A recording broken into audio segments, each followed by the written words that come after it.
Hi everybody. I have a really wonderful book for this week that I'm going to read to you.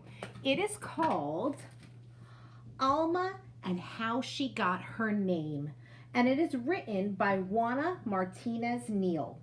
And this book has a medal on it. It is called the Caldecott Medal, and I've mentioned this medal to you guys before. The Caldecott Medal is given out each year for great illustrations, great pictures. And this book won the Caldecott Medal, I believe, for either last year or the year before. It's a very recent book. And this book won the silver medal, which is the runner-up medal. Okay, so it didn't win the top Caldecott prize, which is the gold medal, but it got a runner-up medal, which means that this book has some excellent illustrations. And I really love the story of this book. It's about a girl named Alma who has a very long name. And she asks her father, "Why do I have this name?" And then her father gives her all the reasons for why she has the name that she has. And she finds that her name doesn't just represent who she is, but of many of the most important women that have come before her. Okay?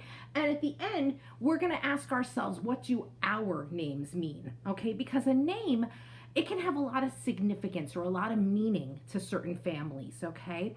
And even my name, which I'll explain at the end of the story a little bit about that, my name has significance for my family, okay? And for some of you, you're gonna do a little research to find out the meaning of your own name. And you might also have to talk to your family about that too, because I'm sure they could tell you some excellent stories about how you got the name that you've got. Okay, so this is Alma and How She Got Her Name.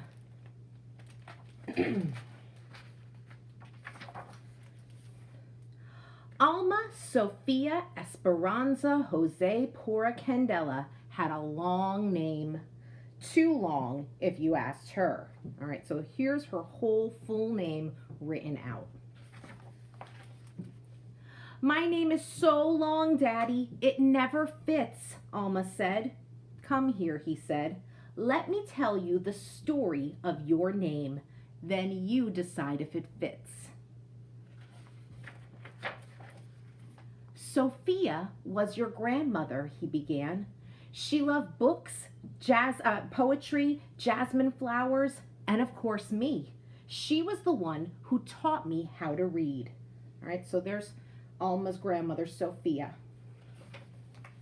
And Alma says, "I love books and flowers, and you too, Daddy. I am Sophia." "Esperanza was your great-grandmother," he continued. "She hoped to travel, but never left the city where she was born. Her only sons grew up to cross the 7 seas. Wherever her sailor son went, so did Esperanza's heart." "The world is so big. I want to see it, Daddy. You and me together. I am Esperanza." "Jose was my father," Alma's daddy said. "He was an artist with a big family, like many people had back then. Each morning, he walked to the mountains and the plazas to paint everyday life. Sometimes I went along. Your grandfather taught me to see and love our people." "I wake up early every day, and I draw a lot too. This morning, I drew a kitty cat for you, Daddy. I am Jose." "Pura was your great aunt. She believed that the spirits of our ancestors are always with us, watching over us. When you were born, she tied a red string around your wrist, a charm to keep you safe." "Hello, Pura. It's me, Alma." "Candela was your other grandmother. She always stood up for what was right."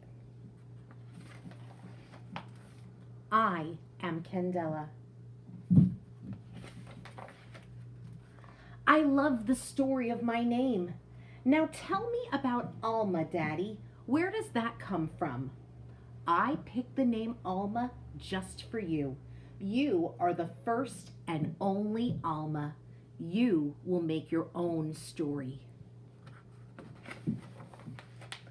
Alma Sofia Esperanza Jose Pura Candela. That is my name, and it fits me just right. I am Alma, and I have a story to tell.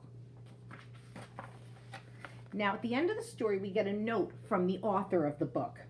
She says, "My name is Juana Carlota Martinez Pizarra. My father named me Juana after his mother, Juana Francisca. My mother chose the name Carla to honor the memory of her uncle Carlos.